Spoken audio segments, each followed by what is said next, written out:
Hey, how do you tell the difference between an anxiety attack and a panic attack? You okay? Yeah, I'm coming down.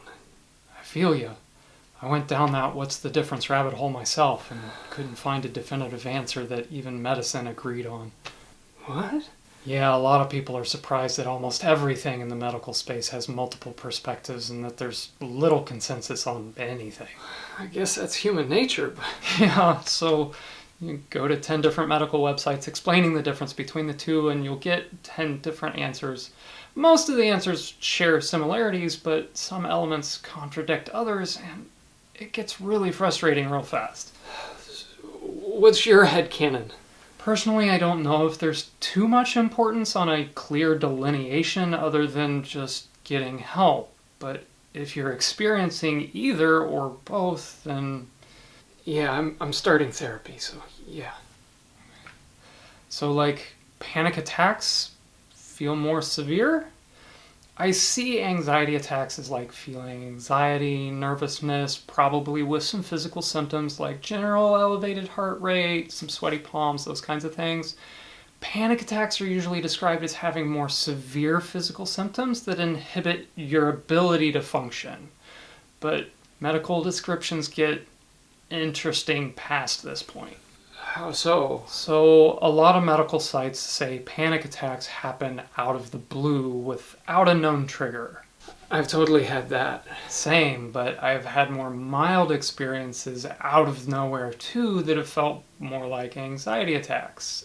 And I've had full-blown panic attacks that have been caused in the moment from being exposed to one of my CPTSD triggers where I did not feel safe. So you think panic attacks and anxiety attacks can both happen from a direct response to a particular experience, but can also happen without an apparent direct cause?